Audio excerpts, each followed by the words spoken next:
Okay class, तो आज हमारा टॉपिक है चेन मैट्रिक्स मल्टीप्लिकेशन। सो रिकॉर्डिंग में कर रहा हूँ और कोशिश मैं करूँगा कि इसको छोटी वीडियो बनाऊँ ताकि आसानी से आप इसको देख सकें और बोर ना हो, इंटरेक्टिव वीडियो रहे और आप इसको अच्छे से समझ सकें। ठीक है, शायद आपको इस वीडियो को एक से ज़्यादा दफ़ा देखना पड़े, 2 दफ़ा देखना पड़े या 3 दफ़ा देखना पड़े। और इसमें यह है कि जो जो जो चीज़ें मैं यहाँ पर करूँगा, आप भी अगर उसको साथ फॉलो करेंगे या किसी पेपर पे लिखते जाएंगे तो आपको अच्छे से समझ आ जाएगा कि ये प्रोसेस क्या है, किस चीज़ के बारे में, प्रॉब्लम क्या है। ठीक है, तो इसमें हम इन 5 चीज़ों को देखेंगे। सबसे पहले हम देखेंगे कि टाइम कम्प्लेक्सिटी जो सिंपल मैट्रिक्स को मल्टीप्लाई करने में आती है, ठीक है, वो क्या होगी। सबसे पहले इस चीज़ को हम देखेंगे। देन प्रॉब्लम क्या है, किस प्रॉब्लम को सॉल्व करने के लिए हम चेन मैट्रिक्स मल्टीप्लिकेशन करते हैं। ठीक है, उसके बाद हम करेंगे कि डिवाइड एंड कॉन्कर क्या हम इस प्रॉब्लम को सॉल्व करने के लिए यूज़ कर सकते हैं कि नहीं कर सकते। और रिकर्जन भी देखेंगे कि रिकर्जन किस तरह से इस प्रॉब्लम को सॉल्व करती है। और लास्टली हम डायनामिक प्रोग्रामिंग को देखेंगे कि डायनामिक प्रोग्रामिंग कैसे काम करती है। तो अब तक मैं काफ़ी दफ़ा बता चुका हूँ कि डायनामिक प्रोग्रामिंग जो है डिवाइड एंड कॉन्कर से किस तरह से डिफरेंस है। तो डायनेमिक प्रोग्रामिंग में क्या होता है, सब प्रॉब्लम्स रिपीट करती हैं, जबकि डिवाइड एंड कॉन्कर में जो सब प्रॉब्लम्स हैं एक दूसरे से इंडिपेंडेंट होती हैं, यानी रिपीट नहीं करती। और डायनेमिक प्रोग्रामिंग में हम क्या करते हैं कि मेमो का यूज़ करते हैं ताकि हम सब प्रॉब्लम्स को उनके सोल्यूशन को सेव कर सकें फॉर द फ्यूचर रेफरेंस। ठीक है, जब हमें फ्यूचर में उसी सब प्रॉब्लम को दोबारा से सॉल्व करना पड़े तो हम इजीली टेबल यानी मेमो से देख सकें कि उसका क्या सोल्यूशन था। रिकर्जन तो आपको पता है कि हम प्रॉब्लम्स को सब प्रॉब्लम्स में डिवाइड करते हैं और फिर हम उसको सॉल्व करते हैं। सो फर्स्ट ऑफ ऑल ये देखते हैं कि सिंपल मल्टीप्लिकेशन में टाइम कम्प्लेक्सिटी क्या आती है। तो ये हमारे पास दो मैट्रिसेस हैं और इनका ऑर्डर जो है 2/3 है, ए मैट्रिक्स का और बी मैट्रिक्स का 3/4। सो लेट्स से कि P cross Q and Q cross R order है। ठीक है, और जो इसकी रिजल्टेंट मैट्रिक्स होगा वो होगा पी क्रॉस आर, यानी 2 into 4, यानी 2 rows एंड 4 columns। ठीक है, यहाँ तक समझ आ गया। अब इस मैट्रिक्स को अगर हमने फाइंड आउट करना है कि हर एक जो लोकेशन है उसको हमने सॉल्व करना है, उसकी वैल्यू को फाइंड करना है, तो किस तरह से हम करेंगे। जैसे यहाँ पर अगर मुझे इसको फाइंड करना है, ठीक है, यानी ये क्या है, 1 1 है, आई की वैल्यू भी 1 है, जे की वैल्यू भी 1 है, इसको मैं सी मैट्रिक्स कह रहा हूँ। सो इसमें क्या है कि हम के 1 से लेके क्यू तक जाएंगे। के जो है यहाँ से जो फर्स्ट मैट्रिक्स है उसमें जो है 1 से लेके नंबर ऑफ कॉलम्स तक जाएगी, यानी क्यू तक जाएगी। और यहाँ पर भी के जो है वो नंबर ऑफ रोज में जाएगी, 1 से लेके क्यू तक जाएगी। और ये हमें पता है कि जब दो मैट्रिक्स को हम तभी मल्टीप्लाई कर सकते हैं जब एक मैट्रिक्स का फर्स्ट मैट्रिक्स के नंबर ऑफ कॉलम्स दूसरी मैट्रिक्स के नंबर ऑफ रोज के इक्विवेलेंट होते हैं, नहीं तो हम मल्टीप्लाई नहीं कर सकते। सो ये होपफुली आपको समझ आ गया कि ये एक लूप है जो कि जिसमें के 1 से लेके क्यू तक जा रहा है। और हम क्या कर रहे हैं कि समेशन कर रहे हैं, इनको सम करेंगे। ए आई के, आई के मीन्स द फर्स्ट रो, आई की वैल्यू जो सेम रहेगी फर्स्ट रो, और के इज 1। ठीक है, तो 2 multiply by k is 1, here k is 1 and j is also 1, so 2 multiply by 3 plus 2 multiply by 4 plus 1 multiply by 1। so इस तरह से इसको हम सॉल्व करेंगे और हमें ये एक वैल्यू मिल जाएगी। तो इसमें कितना टाइम लगा, अगर हम इस समीशन को देखें तो ये क्या चल रहा है, के 1 से लेके क्यू तक चल रहा है। तो एक वैल्यू के लिए जो आंसर फाइंड आउट करने में हमें क्यू टाइम लगेगा। ठीक है, 1 मल्टीप्लिकेशन के लिए हमें क्यू टाइम लग रहा है। तो अगर मुझे ये सब फाइंड आउट करनी है, 1 2 3 4 5 6 7 8, 8 है ये, तो हमें पता है कि जो रिजल्टेंट मैट्रिक्स होगी उसका ऑर्डर होगा 2 into 4। तो 2 into 4 इज इक्वल्स टू 8। और 8 को जब हम q से मल्टीप्लाई करेंगे यानी p into R into Q अगर हम फाइंड करेंगे तो हमें इस पूरी मैट्रिक्स को सॉल्व करने का यानी मल्टीप्लाई करने का आंसर हमें मिल जाएगा। आई होप दिस इज क्लियर। अगर कोई क्वेश्चन हो तो आप जो है फिर व्हाट्सएप ग्रुप में पूछ सकते हैं कि ये इस पार्ट में क्या कंफ्यूजन थी, ठीक है। पर ये पार्ट का आपको रेफरेंस करना पड़ेगा कि कौन सा पार्ट आपको नहीं समझ आया। तो जो फर्स्ट पार्ट था वो हमने सॉल्व कर लिया कि हमें बेसिक मल्टीप्लिकेशन जो दो मैट्रिक्स की है उसकी टाइम कम्प्लेक्सिटी को निकालना आ गया कि अगर दो मैट्रिक्स मल्टीप्लाई हो रहे हैं तो उनकी टाइम कम्प्लेक्सिटी हम किस तरह से फाइंड आउट कर सकते हैं। नाउ द सेकेंड थिंग कि प्रॉब्लम क्या है, ठीक है। प्रॉब्लम ये नहीं है हमारे पास कि हमें आंसर को फाइंड आउट करना है। प्रॉब्लम ये है कि हम अपनी मैट्रिसेस को किस तरह से मल्टीप्लाई करेंगे कि हम उसको मिनिमम टाइम या मिनिमम कॉस्ट में सॉल्व कर सकें, ठीक है। तो क्वेश्चन ये है, प्रॉब्लम ये है। जैसे for example we have three matrices, first one is 2 cross 4, second one is 4 cross 3, third one is 3 cross 5। So if ये तो आपको पता लग गया कि दो मैट्रिक्स को मल्टीप्लाई करने की कॉस्ट हम किस तरह से फाइंड आउट कर रहे हैं। तो if we apply associative property, ठीक है, तो हमें पता है कि कॉम्यूटेटिव प्रॉपर्टी जो है वो इस पे नहीं लगती।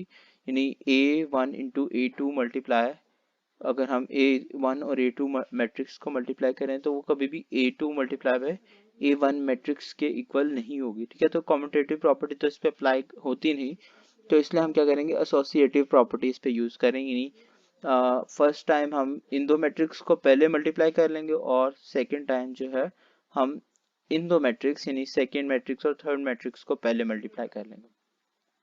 अब अगर हम इसकी कॉस्ट फाइंड आउट करें तो A1 और A2 को मल्टीप्लाई करने की कॉस्ट क्या है, 2 मल्टीप्लाई बाय 4 मल्टीप्लाई बाय 3, 24 आ गया। और जब हम इन दोनों के रिजल्टेंट मैट्रिक्स को इसके साथ मल्टीप्लाई करेंगे, इन दोनों का रिजल्टेंट मैट्रिक्स है 2 3, 2 क्रॉस 3 रिजल्टेंट मैट्रिक्स बनेगा। तो 2 क्रॉस 3 को जब हम 3 क्रॉस 5 से मल्टीप्लाई करेंगे तो उसकी कॉस्ट ये बनेगी 2 क्रॉस 3 क्रॉस 5, तो जिसका टोटल है वो 54 आ रहा है। जबकि हम अगर इस तरह से करें कि सेकंड और थर्ड मैट्रिक्स को पहले मल्टीप्लाई करें यानी 4 3 5 और 2 4 5, जब इसको हम सॉल्व करते हैं तो ये जो है 100 दे रहा है। तो यहाँ से आपको समझ आ रहा है कि अगर हम सिर्फ प्रेसिडेंस चेंज कर दें, ये पेरेंथेसिस का यूज करते हुए कुछ मैट्रिसेस को हम पहले सॉल्व कर लें तो हमें कॉस्ट जो है डिफरेंट मिलेगी। तो यही हमारी जो प्रॉब्लम है कि हमने इस प्रॉब्लम को सॉल्व करना है with the help of algorithms के किस तरह से हम जो है ऐसी एसोसिएटिव प्रॉपर्टीज या ऐसे पेरेंथेसिस अप्लाई कर सकते हैं अपनी मैट्रिसेस पर कि जो है वो इजीली जो है सॉल्व हो जाए, ठीक है। तो मोटिव क्या है, हमारा एम क्या है कि is to find the way that multiply in minimum cost, ठीक है। एक ऐसा हमें ऐसी वे ढूंढनी है जिसमें हम मिनिमम कॉस्ट निकाल सकें, ठीक है।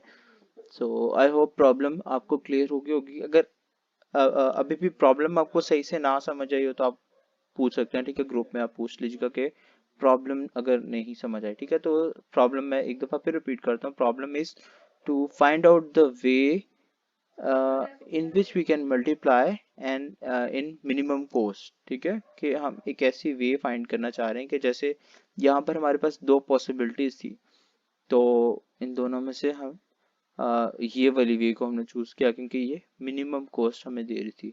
तो ये तो सिर्फ तीन है, अगर हमारे पास n मैट्रिसेस हैं तो उनको फाइंड करने में कितना टाइम लगेगा। तो अगर हम इस तरह से करने लगेंगे तो ये तो ब्रूट फोर्स हो जाएगा और ये बहुत ज़्यादा टाइम ले जाएगा। तो उसके लिए अब हम देखते हैं सेकंड के can we apply divide and conquer, ठीक है। नहीं, अगर a से लेके n तक है तो हम ऐसा कर सकते हैं कि हम पहले a से लेके n/2 तक कर लें और फिर n/2 से लेके n तक कर लें। ऐसा भी हम कुछ कर सकते हैं। क्या सवाल ये है कि can we apply divide and conquer on this problem. So इसका सिंपल सोल्यूशन ये है कि जो ये डिवीजन है, ठीक है, यानी हम सर्टेनली श्योर नहीं है, हम श्योर नहीं है कि ये 2 को हम पहले करेंगे या फर्स्ट को पहले करेंगे तो फिर हमें ऑप्टिमल आंसर मिलेगा, या फिर हम 3 को पहले करेंगे।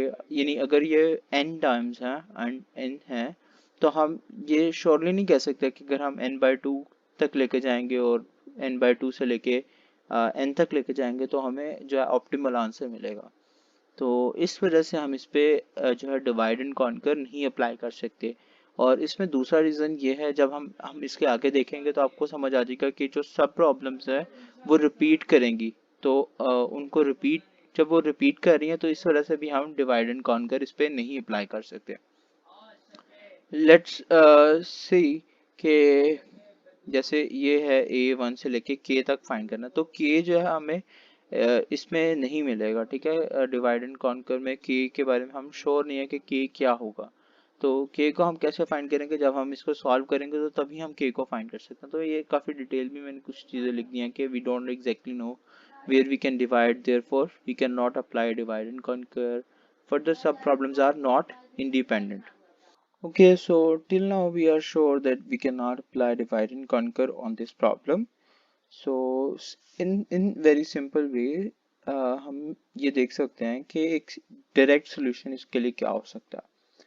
तो डायरेक्ट सोल्यूशन ये हो सकता है कि हम like we have n numbers of matrices, तो हम इसको डिवाइड कर लेंगे जी। फर्स्ट टाइम में हम फर्स्ट मैट्रिक्स को बाहर रखेंगे और बाकी सबको जो है हम पहले सॉल्व कर लेंगे। या फिर ऐसा हो सकता है कि फर्स्ट टू को हम बाहर रखेंगे और फिर बाकी सब रिमेनिंग जितनी है A3 से लेके AN तक उनको हम कर लेंगे। यानी K की वैल्यू 1 है यहाँ पर K की वैल्यू 2 है, और इसी तरह चलते चलते ये n-1 तक हम लेके जाएंगे। आई होप दिस इज क्लियर। और अब आगे क्या होगा कि ये जो स्प्लिट का फंक्शन होगा ये जो है बाकी पे भी अप्लाई होगा। जैसे अगर मैं कहता हूँ कि यहाँ पर A1 को बाहर रखूंगा और बाकी सबको अलग कर देता हूँ, इस पे फिर से अप्लाई होगा। और ये क्या करेगा, A2 को अलग रखेगा और A3 से लेके AN तक कर देगा, फिर A2 A3 को बाहर निकालेगा और A4 से लेके AN तक करेगा। तो अगर इस चीज को हम देखें ना गौर से, तो यू कैन सी के और सब प्रॉब्लम्स आर रिपीटिंग। ठीक है, ये देखें और ये देखें। ठीक है, सो सब प्रॉब्लम्स क्या करेंगी, रिपीट करेंगी। और इस चीज को जो है हम सॉल्व करने के लिए डायनामिक प्रोग्रामिंग को यूज करेंगे, जिसमें हम मेमोराइजेशन को यूज करते हैं और सब प्रॉब्लम्स को फ्यूचर रेफरेंस के लिए यूज करते हैं। ठीक है, अगर हम इसको भी सॉल्व करने जाएंगे तो इसमें भी हमें डिफरेंट सब प्रॉब्लम्स रिपीट करती हुई नजर आएंगी। तो आई hope this is very much clear. ठीक है, रिकर्जन भी यहीं पे यूज हो रही है कि हम उसको डिवाइड कर रहे हैं इनटू डिफरेंट सब प्रॉब्लम्स। ठीक है, फंक्शन अपने आप को बार बार कॉल करेगा। जैसे यहाँ पर अगर स्प्लिट कॉल करेगा तो उसके बाद इसके अंदर दोबारा से स्प्लिट अपने आप को कॉल करेगा, और जब ये फिर यहाँ पर पहुंचेगा यहाँ पर A3 पे इससे स्प्लिट पे कॉल कर देगा। पर अगर हमने यहाँ पर इसको सॉल्व कर लिया तो जब हम यहाँ पर आएंगे तो हम इसका आंसर डायरेक्टली यहाँ पर सब्स्टिट्यूट कर सकते हैं। I hope this thing is very much clear. Now let's move to dynamic programming. ठीक है, डायनामिक प्रोग्रामिंग में आप क्या करते हैं, हम डायनामिक प्रोग्रामिंग में हम सब प्रॉब्लम्स को फ्यूचर के लिए सेव करते हैं इन द टेबल। अगर टेबल में करते हैं या 2 डायमेंशन अरेज में करते हैं। सो यहाँ पर ai to j शो कर रहा है द रिजल्टेंट मैट्रिक्स। ठीक है, यानी अगर मुझे फाइंड करना है ए फर्स्ट मैट्रिक्स, और जैसे यहाँ पर हमारे पास है तो मुझे अगर फाइंड करना है A3 से लेके AN तक, तो मैं क्या करूँगा A3 dot dot AN A3 up to N। ठीक है, इस तरह से मैं कुछ लिख दूंगा इसको कि ये वाला जो है ये मुझे इस तरह से आंसर देगा A3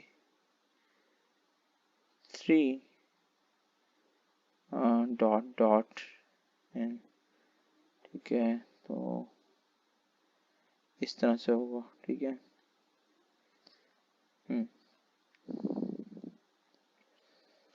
और फॉर एग्जांपल हमारे पास अगर 4 मैट्रिसेस हैं, ठीक है, यहाँ पर हम देख रहे हैं 4 मैट्रिसेस हैं, तो जो टोटल आंसर आएगा वो क्या होगा A1 to 4। ठीक है, A1 to 4 आंसर आएगा टोटल। और वी नो कि every matrix have different dimensions और different order. Like A1 has 5 into 4, A2 is 4 into 2, A3 is 2 into 3, and then A4 is 3 into 5. So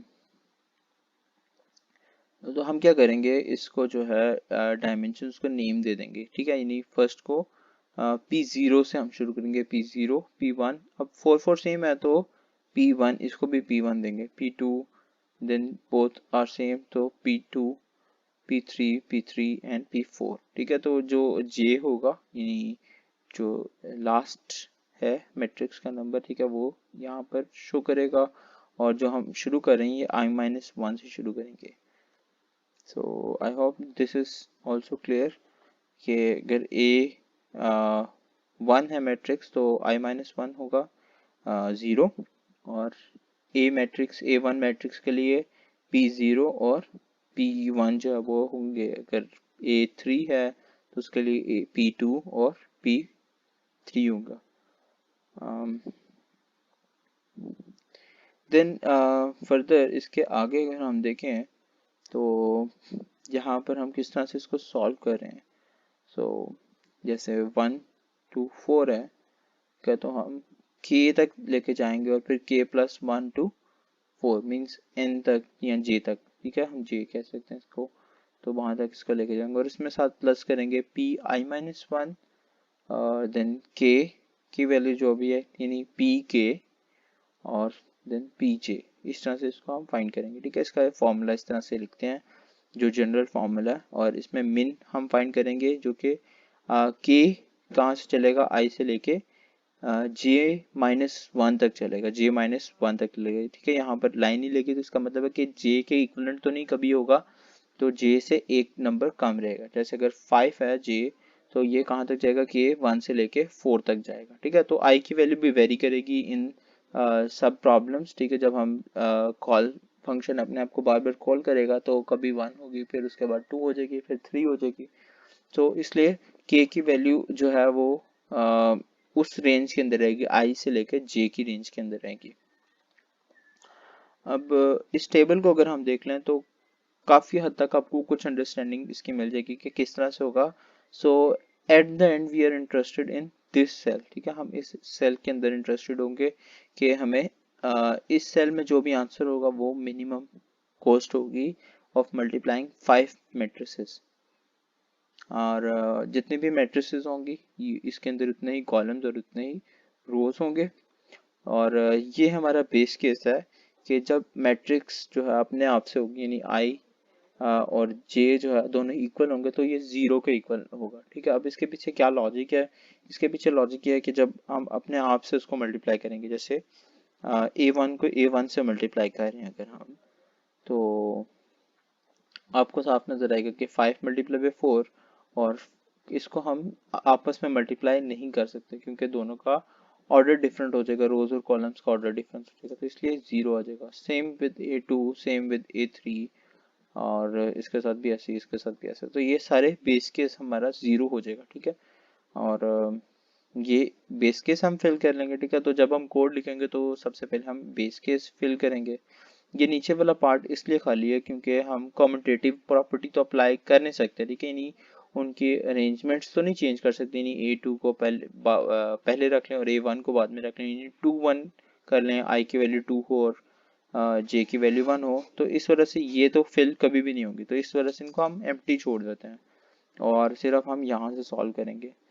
अब simple आपको दिखा दूं कि किस तरह से काम करेगा। जैसे फॉर एग्जांपल हमारी जो इनिशियल कॉल है वो इसको जाएगी, ठीक है, 1 to 5 को जाएगी। अब इसमें हम ये अपने फॉर्मूला के अंदर वैल्यूज पुट करेंगे, ठीक है। अभी ये सिर्फ हम K1 के लिए मैं फाइंड करूँ, ठीक है, K1 के लिए। और आपको पता है कि ये 5 है तो ये K1 से लेके कहाँ तक जाएगा, 4 तक जाएगा।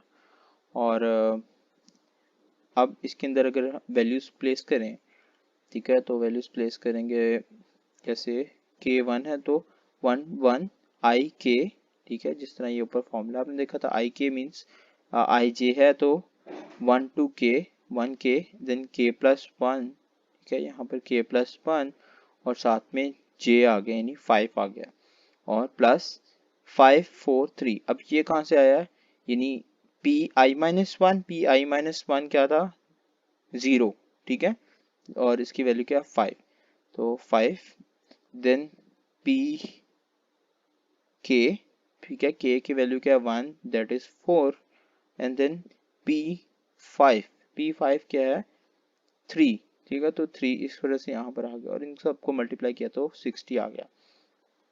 अब ये वाली वैल्यू हमें फाइंड करनी पड़ेगी, ठीक है। ये तो हमारे पास बेस केस था, ये 0 आ गया।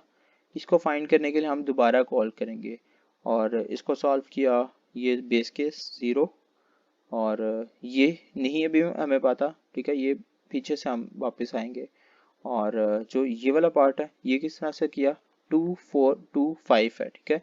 तो i-1 दैट इज 1, ठीक है, p1 जो है वो 4 है और k की वैल्यू क्या है 2, ठीक है, तो p2 इज 6, सो 6 आ गया और 5 p5 इज 3, तो p5 सेम ही रहेगा, ठीक है, इसमें और 3 हो गया और इसको सॉल्व कर ले तो 72।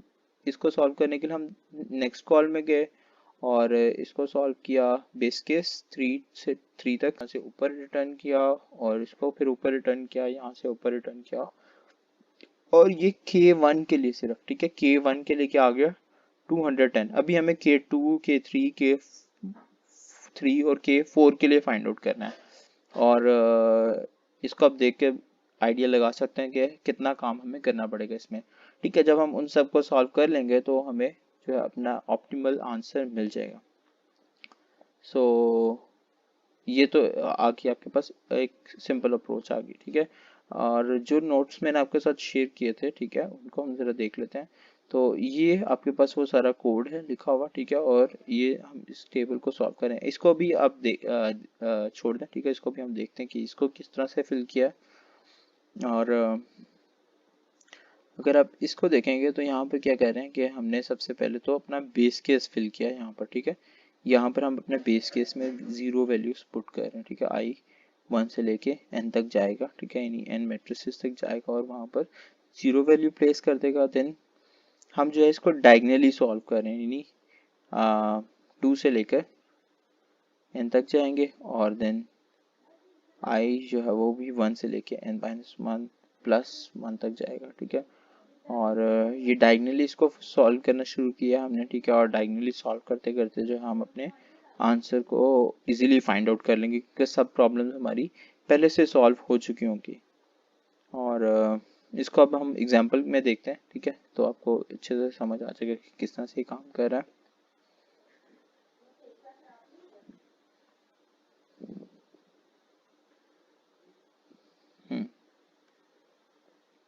तो ये सारी मेरी मैट्रिसेस आ गई, ये उनकी डायमेंशंस लिख दी और अब इसको डायगनली सॉल्व करना शुरू करें, यानी यहाँ पर हमने सबसे पहले बेस केस फिल कर दिया, अब इसको फिल करना 1 2 को देखा। तो अब सिंपली इसको अगर आप थोड़ा सा इजी देखना चाहें तो प्रीवियस जो दोनों होंगे वो बेस केस होंगे, ठीक है। तो जैसे 1 1 और 2 2 और जो आपने फाइंड करना वो इसी को फाइंड करना, ठीक है। तो अगर 1 2 है तो आप 0 1 2 को मल्टीप्लाई कर लें, यानी 0 1 2 5 4 6 को मल्टीप्लाई कर लें और आपको आंसर मिल जाएगा, तो दैट इज़ 120, तो वो हमने यहाँ पर लिख लिया। अब 2 3 को हमने फाइंड आउट करना, तो सेम 1 2 एंड 3 को मल्टीप्लाई कर ले, 1 2 3 को मल्टीप्लाई किया तो 4 multiply by 6 multiply by 3, so 2 into 6 is 12, 12 into 4 is 48, so 48 लिख लिया। 3 4 किया, ठीक है, तो ये नीचे वर्किंग सारी मैंने की हुई है कि किस तरह से कर रहे हैं। तो जस्ट आपको सॉल्व कर रहा हूँ एक्सेल पे और यहाँ पर अगर बेस केस देखें तो दोनों ऑलरेडी 0 है, तो सिंपली हम मल्टीप्लाई करेंगे। 1 2 को हमने फाइंड करना है, 1 2 को फाइंड करना है, तो इसके लिए हम मल्टीप्लाई करेंगे P0 P1 P2 को, ठीक है। तो सिंपली इसको मैं इक्वल्स का करता हूँ, this multiply by this and then multiply by this, ठीक है, और ये आंसर आ गया। फॉर द नेक्स्ट वन 2 3 है तो 1 2 3, सो this multiply by 2 multiply by 3, काफ़ी इजी हो जाता है कि ये ऑटोमेटिकली मल्टीप्लाई कर दे। सो here 3 4 for 3 4 we will multiply 2 3 4, so 2 multiply by 3 multiply by 4, ठीक है। बेस केस इसमें 0 तो इसमें आप डायरेक्टली मल्टीप्लाई कर सकते हैं and for this one multiply 3 4 and 5, so enter, सो ये हमारा फर्स्ट डायगोनल फिल हो गया। For the second diagonal it's really simple, ठीक है। तो यहाँ से इसको आप पिक कर लो, ठीक है, इसको पिक करो, ठीक है। इसमें आपको मिनिमम फाइंड करना, तो आप मिन का फॉर्मूला लगा लो, ठीक है, मिन। और जो फर्स्ट वन है उसमें आपको फाइंड करना है, इसको मल्टीप्लाई करना है विद दिस वन, ठीक है। कि यहाँ से लास्ट, यहाँ से फर्स्ट, और फिर सॉरी मल्टीप्लाई नहीं करना, इसको प्लस करना, ठीक है। तो प्लस एंड देन प्लस करके ब्रैकेट अब लगाना उसके अंदर, क्योंकि हम मल्टीप्लाई करेंगे। तो मल्टीप्लाई आपने क्या करना है, ये है 1 एंड 3, तो 1 एंड 3 में आपने P0 को मल्टीप्लाई करना है, P0 मल्टीप्लाई बाय, तो K की वैल्यू यहाँ पर क्या होगी हमारी 1 होगी, ठीक है। K की वैल्यू 1 होगी, और जो है यानी ये और 3 है, तो 3 की वैल्यू ये पिक करने में, ठीक है। और दूसरी इसमें वैल्यू जो सेकंड नंबर है उसमें क्या करेंगे पिक, उसमें ये वाला वैल्यू पिक करेंगे, ठीक है, प्लस ये 0, देन प्लस, और इसमें मल्टीप्लाई किसको करना है हमने, इसमें हम करेंगे 1 से 3 है, तो इस टाइम हम P2 को पिक कर लेंगे। लास्ट टाइम हमने इसको पिक किया था, तो P0 multiply by P2 and then multiply by P3। So okay, and जब हम इसको एंटर करेंगे, okay I am missing 1 bracket, तो वो उसने खुद ही लगा दी, और ये मेरा पहला आंसर आ गया, ठीक है। सेम यही फॉर्मूला मुझे नीचे भी लगाना है, पता नहीं नीचे सही से काम करेगा कि नहीं करेगा, नीचे सही से काम नहीं किया इसने। तो लेट्स चेंज द वैल्यूज, ठीक है। C5 नहीं होना यहाँ पर, मैं दोबारा से फॉर्मूला बना लेता हूँ तो आप अच्छे से समझ पाएंगे, ठीक है। सो मिन, ठीक है। तो अगर आप मिन का फॉर्मूला इस तरह से नहीं लगाएंगे, आप खुद से सॉल्व करेंगे, तो आप इस टेबल को भी साथ साथ फिल कर पाएंगे, ठीक है। तो हम मिन का फॉर्मूला नहीं लगाते। अगर इसको हम देखें तो यहाँ पर हमारे पास मिनिमम वैल्यू जो है वो इस वाली पार्ट चाहिए, ठीक है, 48 वाले पार्ट चाहिए, और इसको हम कहाँ पर रेफरेंस करते हैं, दिस इज D5। तो D5 को हमने रेफरेंस किया था in this one, first one, जिसमें हमने K की वैल्यू 1 रखी थी। तो हम सिंपली यहाँ पर K की वैल्यू 1 पुट कर देंगे, ठीक है। इसको हम पहले फिल कर लें 2 3 4, और ये यहाँ पर हमारी K की वैल्यू 1 आ गई। अब इसको हम सॉल्व करेंगे, ठीक है। तो इसको मैं यहाँ पर सॉल्व करूँगा ताकि आप अच्छे से समझ सकें। तो फर्स्ट वन इसको सॉल्व करना है, तो इसको पिक करेंगे, प्लस यहाँ से हम इसको पिक करेंगे, ठीक है, यहाँ से दूर वाला, यहाँ से करीब वाला, देन सिंपली मल्टीप्लाई करना है। तो 3 एंड सॉरी 3 एंड 4 नहीं, 2 एंड 4 है, सो 2 2 एंड देन 3 4, ठीक है, 2 2 3 4, तो 1 P1 multiply by P2 K की वैल्यू, ठीक है, and then 4, so this one. और इसका आंसर कर लेते हैं, और सेकेंड वन का आंसर भी देख लेते हैं। सेकेंड वन में क्या करेंगे हम, पहले हमने ये पिक किया था, अब ये वाला पिक करेंगे, प्लस 0 एंड देन मल्टीप्लिकेशन करेंगे simple. So this time K is 3, ठीक है, K इस टाइम 3 है, सो 1, ठीक है, P1 multiply by 3 multiply by 4, so answer it's 104। तो इस दफ़ा हम 104 यहाँ पर लेते हैं। नेक्स्ट वन, और यहाँ पर K की वैल्यू हमने कौन सी पिक किया है, 3 वाली पिक किया है, सो यहाँ पर हम 3 लिख लेंगे। अब नेक्स्ट वन, यहाँ पर हमें सॉल्व करना है, सेम यहाँ पर भी इसी तरह करेंगे। सो इक्वल्स का साइन, इसके लिए फर्स्ट ये वाला, ठीक है, देन यहाँ से आपने 42 को पिक कर लिया, देन प्लस, और अब मल्टीप्लाई करेंगे। So it's 3 5, so I-1 is 2, okay, so P2 multiply by 3 होगी K की वैल्यू फर्स्ट टाइम में, एंड देन P5, ठीक है। आई होप ये क्लियर होगा। नेक्स्ट के लिए हम करते हैं this one multiply by plus 0 and then plus and now multiply करना है, और अब की दफ़ा हम क्या करेंगे 4 लेंगे k की वैल्यू, ठीक है। सो 3 minus 1 is 2, then multiply by p4 and then multiply by p5. So answer तो ऑब्वियसली हमें नज़र आ रहा है कि k की वैल्यू यहाँ पर क्या पिक की है 3 पिक की है, और आंसर क्या है 78।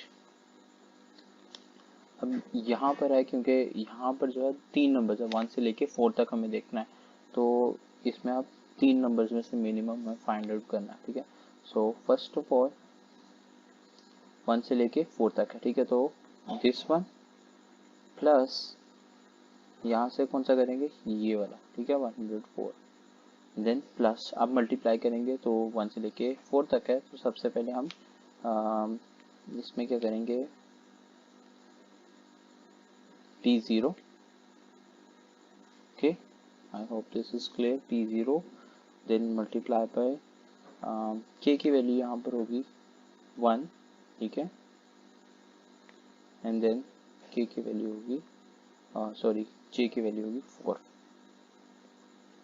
ये फर्स्ट वन हो गया। सेकंड वन तो फर्स्ट हमने यहाँ से किया था, अब सेकंड वन यहाँ से प्लस, और यहाँ से एक स्टेप नीचे चले जाएंगे 84 पे चले जाएंगे, और देन मल्टीप्लिकेशन कर लेंगे।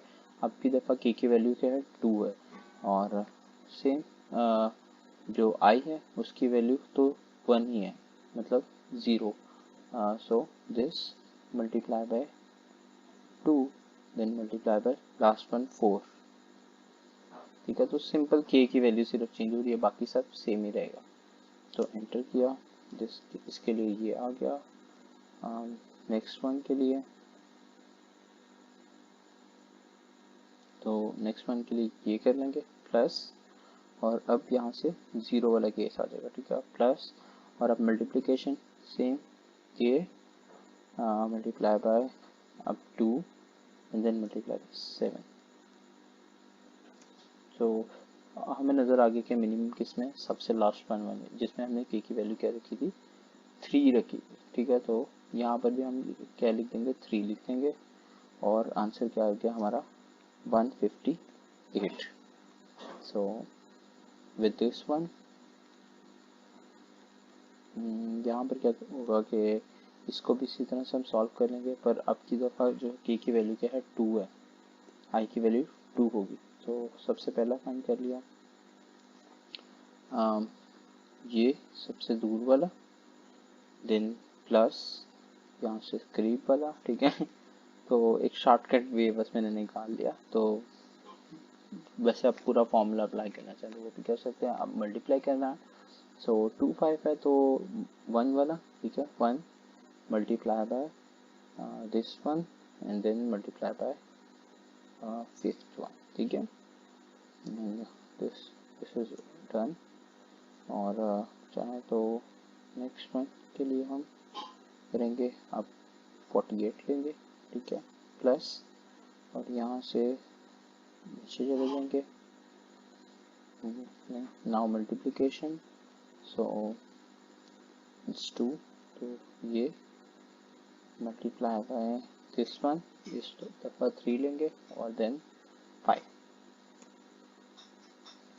सो सब k की वैल्यू हमें नज़र आ रही है, ठीक है। तो पहली दफ़ा हमने 2 लिया था यहाँ पर, ठीक है, 2 लिया, फिर उसके बाद 3 लिया, अब 4 ले रहे हैं k की वैल्यू। सो k की वैल्यू 4 ले रहे हैं। सबसे पहले यहाँ से देखें करीब वाला, देन प्लस सबसे दूर वाला, then multiply, so this one multiply by 4 and then multiply by 5 means 6, ठीक है, और इसका आंसर 188 है। तो हियर वी सी कि यहाँ पर भी थर्ड वन को पिक किया, ठीक है, थर्ड k की वैल्यू यहाँ पर भी 3 है।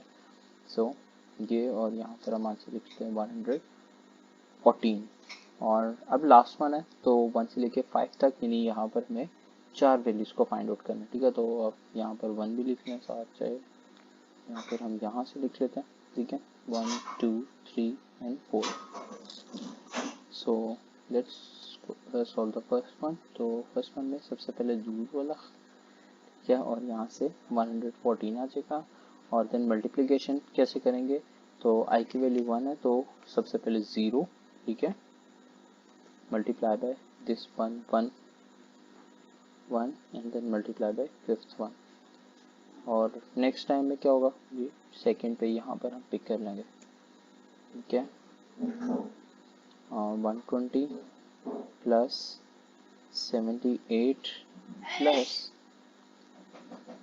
0 multiply by P2 multiply by P5 and enter the next one, थोड़ा और करीब आ जाएंगे, प्लस, और यहाँ से हम 42 पे चले गए हैं, then plus P0 multiply by P3 multiply by P5, और ये भी हो गया, last one 158 plus 0 plus and then multiplication, so this multiply by p4 multiply by p5, और अब आंसर हमारे पास है। तो यहाँ पर क्या है कि यहाँ पर भी k की वैल्यू हमने 3 रखी है और आंसर क्या आया 160। so the minimum cost to solve this is that, और हमें ये भी पता लग गया कि 3k की वैल्यू क्या है 3 है। अब इसको हम किस तरह से बैक ट्रैकिंग कर सकते हैं, ठीक है, सो ए okay, so now it's time to do some backtracking. So if you see this, so it says k is 3, so simply just divide this into two parts. So this one is the one part. Let's do some coloring and convert this into some other color, green. Okay, so if you find out the answer for this one, 2 into 7 into 3, that is 2 3, 2 into 3 is 6, 6 into 3 is 42, and simply do this, so it's 5 multiplied by, so yeah, for this one we cannot do this directly, so let's see from 1 to 3 what it is. So if you see 1 to 3, 1 2 3, it's 1, so k is 1, so we need to separate this part from this, all this, so let's do some more coloring and convert this into some blue color. Let's find out answer for this one first. So it's 4 multiplied by 6 multiplied by 2, and that is equals to 48. So now if I need to find out the answer for the complete, it's 48. Let's find out the ratio for this one. It's 4 6 and 2, so resultant is 4 2, 4 cross 2, so let's 5 into 4, 4 into and then 2, and let's plus the answer of the previous one 48, so the total answer is 88, and here we have 42. So now we need to multiply both of these, so it's 5 cross 2, do the merging, do some more coloring, so yeah, okay, so 5 cross 2 and then 2 cross 3, so it's 3 cross 3, and then add uh, add uh, both the elements together, so 42 plus 88, which is 160. So here we have our answer.